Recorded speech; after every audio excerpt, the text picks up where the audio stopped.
Welcome to another podcast of Animated Living in partnership with Rotary, and I have two very special guests, Mary Brell, OAM, and Prakash Aryal. Mary and Prakash have been doing some wonderful volunteer work in Nepal, which we want to talk about today. It goes back some years, and I think you're going to be very interested. If, having listened to what we've shared today, you'd like to support, there'll be an opportunity to do that through the link that's provided at the end of the program. But Mary and Prakash, a very big welcome to you both to the podcast. Thank you, Ian, having me here. Thank you, Ian. Now, Prakash, you are actually in Sydney right now, I believe. That's right. It's a big adventure. I was nearly about 1.5 years ago here to speak in a conference. Yes. So maybe Mary will add more about it. So it's a quite adventurous journey so far. I was here for about a month and to travel and speak in the conference, but it has given me all the opportunities and to explore more about Australia, pretty much local now. Yeah. So you came for a conference, you were only expected to be here for a month, is that right? And you're still here 18 months later, is that what you're saying? Yes, and the conference, it was actually the Rotary District Conference of District 9700, where Mary is also one of the directors there so far. And then, so the district invited me and to speak about their works and that had been done in my communities in Nepal, particularly with me and then my people around the village. So that was the special honor, and to come here and then to explore the different part of the world, the first world country. And but right after I arrived here, and then lockdown started all around the world. So the COVID and everything and impacted my travel back home as well. So yeah. Well, we're very blessed to have you here in Australia, but no doubt that's not so comfortable for you and your family and your close friends and the work that you do in Nepal. Yeah, obviously, and it's a bit different time and to be here, but it's all part of the adventure and lifetime adventure so far. Yeah, lots of time for me and to explore and more about Australia and then meet many people like you. Yeah. Yes. Well, Mary, yourself, teacher professional, and moved across into education consultancy and coaching, and then found yourself on a teacher training volunteer trip, I believe, to Nepal. Tell us about how you first got involved and how you met Prakash. Well, as Prakash says, life is an adventure, and it certainly has been an adventure, Ian. In 2010, I was invited by the Rotary Club of Wahroonga to travel to the Gorkha region or the Gorkha district in Nepal and to train some teachers. Okay. So the Wahroonga Rotary Club invited me to do that because in those days, Rotarians weren't all that keen about women heading to these far-flung countries, and I always wanted to do something like this. So when the opportunity was there, I thought that'd be fantastic. I'd love to go over and train some teachers in a developing nation. And I thought, well, that'll be great. I'll go over and do the training and I'll come home and never to return. But the truth is that when I was training the teachers, I had a young man who was my translator because I couldn't speak Nepali. And so my friend who was my translator, his name was Prakash Aryal. And Prakash said to me, Mary, why don't you come to my village? My village is a remote village and no one has ever done this in my village. Uh-huh. So, Ian, what do you say when someone says, come to my village and do some volunteer training work of my people? Mm-hmm. So, of course, I returned home and the rest is history. Yeah. And Mary, it's to that village, Prakash's village, that you've continued to go back each time that you've gone. Yes, and the village is called Maidi, and the village Maidi is in a different district, Ian, and it's in the Dhading district. So I came home and I gathered together some wonderful teachers, because I've been in education for all of my career. So I spoke to a number of wonderful teachers and said, look, could you come and do some volunteer work in this village? We've never been there before. No Westerner has ever been in this village before. And off we went. And we were treated with some bit of, who are you? A bit of skepticism. Nobody's ever done this before. But I must say, Ian, after being there all of these years, we are now part of the families of this particular village. Yeah, that's fantastic. The mainly because I could understand the flavor of the training and the training, because I was teacher for myself about 4 or 5 years in my life, just before I got into the different business, actually in tourism sector. So being ex-teacher, and I could understand what Mary and the team had been sharing, and it was really good skills, and they had been sharing and practical skills. So I was in a way like, oh, I wish and I could take these things to my village with my teachers, and who had been teaching me since long time, and to my brothers, and even to some of the uncles, and even my future generation as well. Those teachers were still there in that school. So those schools. That's why I thought, and I should really, do something and then to help them as well. So that was the motive, So Yes. I invited Mary in my village. Okay. Tell us more, Prakash, about your motivation for having Mary and others from Australia come to your village. Can you give us a picture of the needs that were there, or perhaps the needs of schools or the needs of teachers? It's completely different world, and then I think, Ian, very hard to explain you what it is like until you go. And I think I let Marianne explain about it a bit in more clearer version than me, maybe, and what it is like. So Yes. Ian, I guess we arrived in a village where no English people had been before. So our brief was from Prakash to train the local teachers who had been there for a long, long time, as Prakash had said, and they were using very, very, very traditional techniques of teaching because they knew nothing else. Whereas my team had come in from more modern versions of teaching. We knew about teamwork, we knew how to work differently, we knew how to move. We didn't have people sitting in the one spot. We knew about discipline. We knew about a whole lot of other techniques. So this is what we were going to work with these teachers on. Now, Ian, you've got to remember that some of the schools that people are in there are dirt floors. There's no windows, there's no lighting, there's no heating. And I know one of my teachers was heading over there with me, and I said, remember to bring chalk with you. And she said, I've never used chalk.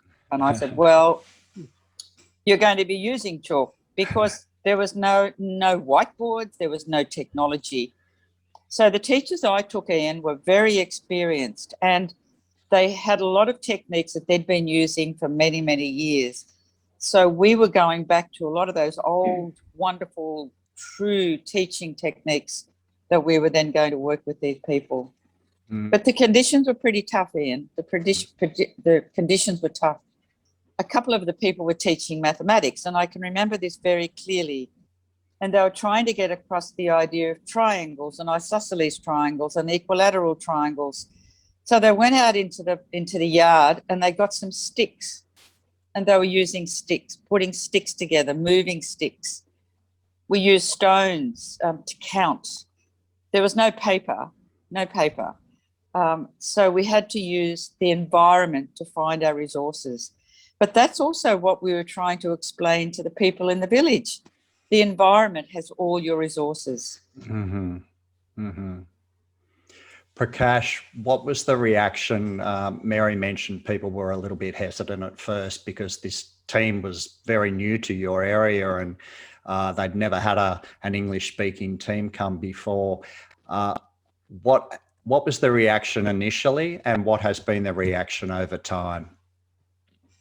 I think it was absolutely overwhelming, and for both sides, and even for Mary's team, and then to the whole villages. And it was the whole villages and turned, and there was very special, kind of welcome ceremonies, and then it was completely different, scenario. And then, yeah, I still remember that. Oh my goodness. And in that dusty road, and then there were more than 1,000 people, I would say easily, and it was absolutely overwhelming. And then, so slowly and slowly, and I think, I believe that, and we,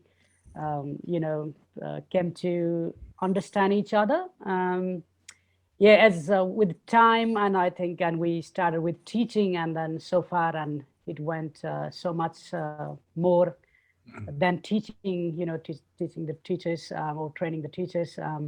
Yeah, lots of health team, and then so many other, stuffs happened there. I think Mary will add, or she would be good at to outline what happened then after, Now, in the middle of that time period, I think it was 2000, was it 15? There was a very devastating earthquake. I remember hearing of it here, and the scale of the damage to various communities was so broad and so devastating. What then changed for you, Mary, in thinking about the type of teams that you would take to Nepal?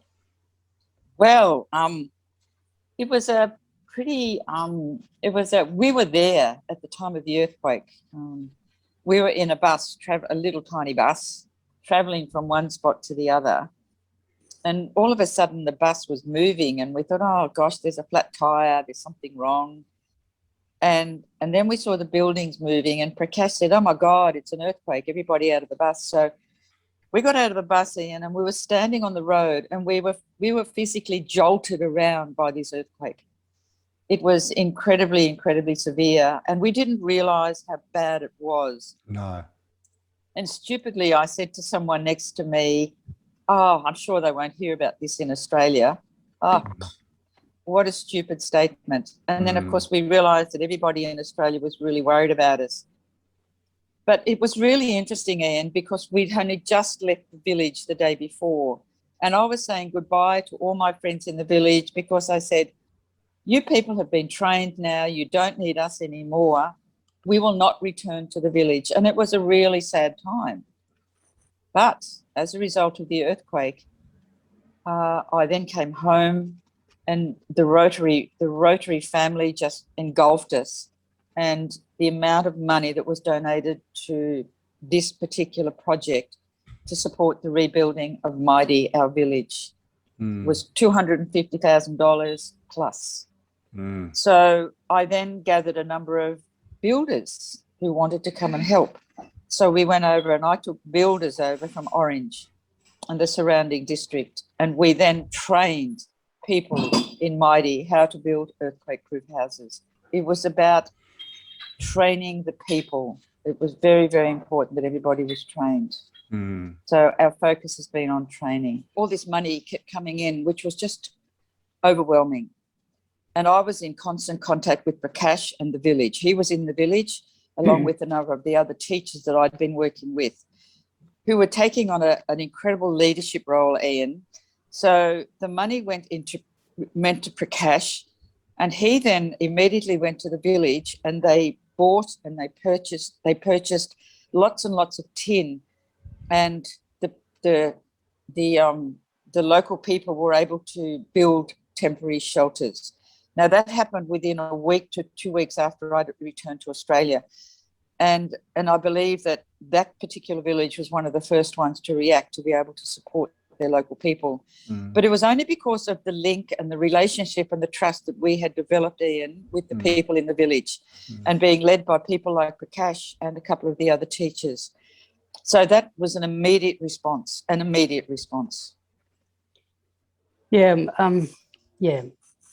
It's always good because most of the people who had been helping in Nepal, and they had been to the village, to my village, and then at the same time, and when we work, and we always have the proper discussion with the local people, and then enough meetings, and then so we discuss about the needs there, and then after, and I drop to Mary, and I think this is how we work. So we rather involved in all the people or the locals, and then to work what are the needs, and then rather than ourselves finding what should be the needs for them. So I think that's why it's been pretty sustainable. And then, so the relationship between the people and then village, the both way, and it has been very sustainable and then very respectful and like family. Money can be a dangerous thing, can't it? When it's moving from one place to the other. Yes. And so we need the confidence of proven relationships and to give us that confidence to keep giving. I think my take on that, Ian, has been, in all these years I've been working with Prakash, I think if you're going to have a project such as this in a developing nation, you need to have someone on the ground in that developing nation who you can absolutely trust. Now, I work very closely with Prakash and a couple of other people in Nepal, and we only do what they would like us to do. We don't presume that we bring our Australian knowledge and we think you need this. We don't do that. That's not what it's about. It's about how what is it that the local people really require. And the fact that I trust Prakash implicitly, and along with the other people I work with, is the only reason this has worked so well. I know exactly where that $250,000 went. Prakash gave me dockets, receipts. I had everything. I knew exactly where it goes. And that's what's been happening with any money that we have developed over these years. Yeah, that's great to be able to say that. And here we are in 2021. Everything's gone on hold a little bit. What can you see the future being? Well, what we're doing already, Ian, is planning for 2022 November to take a further team over there, because not only were we educating teachers, we were also working with health teams. And Prakash said to me years ago, Mary, can you bring nurses to look at women's health? Mary, can you bring doctors? Mary, can you bring an optometrist? Mary, can you bring a physiotherapist? And on it went, Ian. So over the years, that's exactly what we've done. We've taken all sorts of wonderful professionals from Australia who've given their time freely. This is volunteer work. Yeah. And it's been the most amazing thing for the people who go there as well, because I don't know whether you're aware, but the motto of Rotary is service above self. And that's exactly what we've been doing. And it changes the lives of not only the people in Nepal, but the people that go to Nepal, because we see a people in need. We see a people who give a lot back to us. We just don't think we're going to help them. They help us. And it's very much a two-way event. Yes. And it's great that there's so many different kinds of skills that have been represented in your teams, and you've also had school students go along and be a part of those teams. I believe it's an alternative Schoolies week for Year 12 in Orange. It has been, and it all came about because I was at a Rotary conference and I saw Schoolies in Cambodia, and I thought, Schoolies in Nepal. So we began the Schoolies in Nepal project. And Ian, those young people who just finished the HSC went to Nepal thinking, we're going to teach them all English and we're really going to make a difference. But I kept saying to them, it's service above self. Just remember that.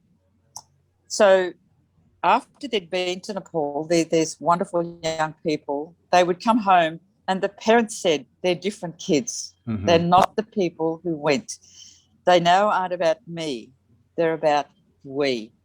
And these, I still am in contact with a lot of these young people who went, because it's a different world. And when you're working in such situations, you become very close to people. And it's been an absolute pleasure to have done this. There's an energy, isn't there, Prakash, with those young people coming into your village, I'm sure, running around playing soccer, dancing, singing, I suppose. Tell us how it affects your young people. It's absolutely a good collaboration, I would say. It's totally different experience, and for both of them, and playing each other or sharing each other, not only that, and even the Schoolies, and then they do raise some funds, and every year and every team they go, and then just a little bit about little effort here or some little money here, and that's still a huge money there. So the exchange rate is anything about $85 rupees or something like that. So it means it makes some impactful difference there. So yeah, it's absolutely an amazing experience for both sides, and then so I can imagine, I can still remember the weekend and when they have the schoolies goes to certain school, and then the school environment and the kids, and then the whole environment, and even the schoolies, and enjoying each other, like the painting, playing different local games and things like that, sharing those things, singing, dancing. It's absolutely amazing experience. And having taken young people overseas in various capacities, I know for a number of them it's changed the course of their life. And some of them have gone on to do, international studies, or they want to become a lawyer, or they want to advocate for human rights. It really can make a very big difference in their life. So thank you. Thank you, Prakash, for hosting us Australians in your village. Go, Mary. Oh. That's exactly what's happened with these young people. One of the things we do when we go, we always go to meet the Australian ambassador, because I believe that Australia needs to understand what we're doing over there. So every time we're there, we meet the Australian ambassador. So these young people would meet the ambassador, and that's where they start to look at diplomatic relations and international studies, and it has changed their lives. I've got one story, I think, which I'll never, ever forget. I took a group in November, straight after the earthquake, which was in April, and we went up to the village, and this village had been decimated. There was no schools, but the schools had been constructed simply by 4 bits of tin to create a room of a kind, just bits of tin. The floor was dirt, but the kids were so excited about getting back into their school. And one of my young people had come from a private school in Orange, and she was sitting looking at these kids, and she was sitting there crying. And this little kid came racing up to her and said, "Why are you crying, Georgia?" And she said, "Well, I don't have this experience in my place. I have everything I want in my education facility, but you have nothing, yet you're so excited about going to school." I'll never, ever forget that moment. Yeah. Even I saw the big difference, Mary, where the schools and here and there. Yeah. Oh my goodness, yeah. So I visited and some of these schools, actually, one of these schools that Mary is mentioning about. Yeah. So I was there, and then, oh my goodness, and it was, it was, so yeah, it's nothing like here. And then I think for the young Australians, and especially, maybe this is not the right time to say that because of the pandemic, but of course the future will be opening again. So I think that is absolutely the best time and to explore the other part of the world, and then which gives them the enough room and then to internalize in their life about the, what is the difference, what is the needs and things like that. Well, it's wonderful to hear about the mutuality of the benefits between people from Australia going and people in Nepal. I did Teachers College back in Armidale, Mary, some years ago, and I've got a lot of old teacher friends that are knocking on the door of retirement, or they're working part-time, and yet they've got all those skills. Some of them are thinking, what am I going to do with myself for the next 20 years? I'm sure you've been able to mobilise some of those sort of people. Absolutely, absolutely. And we could probably talk about that one later, about Armidale, Ian, but for sure. And these people, because they've been teaching for so long, they've got so many skills in the back of their head. And it's those skills that they were using years ago, which I need to bring them forward, because that's the stuff we use in Nepal. There's no technology, as I said. There's only chalk. We mark on the ground. We use sticks. We use stones. We don't use all these wonderful resources that are over here. So, yeah. To mobilise what feels like a whole community in participating in what's happening over there, how has it affected Orange? Well, it has not only affected Orange, Ian, it's affected the Rotary world, which of course is beyond Orange. So the people who came with me were not only from Orange, so from everywhere. Oh gosh, lots of different places. And it's just that it was just the network that Rotary created that I was able to find these people. And people were coming to me as well saying, I've heard about your project. Could I be involved? I'm a nurse. Yes. I'm an optometrist. But having said that, the Orange community has been absolutely supportive of what we've been doing. And particularly when the Schoolies were raising funds, because they had to raise the funds themselves.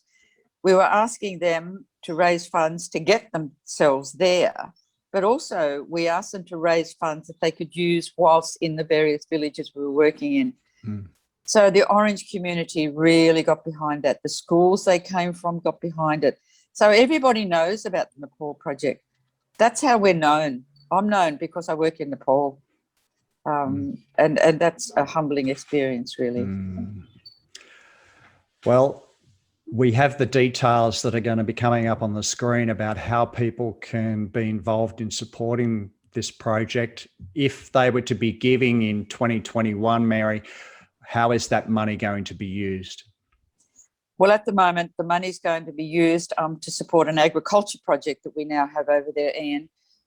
As I said to you, after the earthquake, we went back to build schools and community halls and community places. And it was interesting because the people really didn't want their homes to be reconstructed with our builders helping them. They wanted the schools to be reconstructed because they felt that if and when, and there will be another earthquake, if the kids are in school, they know their kids will be safe because they will be in earthquake-proof buildings. So even the village people were thinking of their future generations. So after the earthquake, we took builders, but then we took optometrists and we've done eye camps. But we're now moving into agriculture because the nutrition levels of the people are very, very poor because it's subsistence farming. They don't get help from anywhere else. They grow their own food, they grow their corn, they grow their rice, they grow their millet, and that's what they have. And of course, during the dry time, there's no water to grow any green vegetables or any other nutritious crops. So we've now established an agriculture project, and we're working very closely mainly with the women because it's the women who are the key players in the agriculture sector. And so we've been working with them to look at ways of getting water to some of their paddies so they can grow different crops.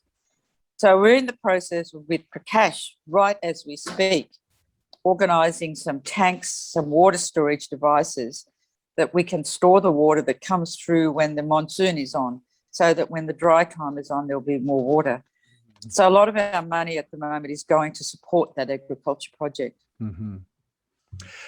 Well, it's been an absolute joy and privilege to talk with you both today. And Prakash, we wish you all the very best. We know you've got 2 young kids back in Nepal that I'm sure you missed, and we do hope that you can travel back and see them very soon. Meanwhile, thank you so much for getting around our schools and different places and communicating the message about Nepal and the needs there. And it helps us because at the end of the day, what Nepal lacks, we might have, but then what we lack, perhaps Nepal has that can help us. And together it's mutually beneficial. So thank you. Mary, I think Prakash, thank you. I think that's a very important point, Ian, that what they have, we don't have. They have nothing, but they have the most incredible joy and happiness. There's not the level of mental disability and mental health issues that we have here. And I often wonder why that is. I have asked that question so many times. So thank you, Ian, for allowing us to be part of this. It's been a great privilege. Thank you. Yeah, thank you, Ian. It's absolutely a great platform for me and to speak. Yeah, thank you. And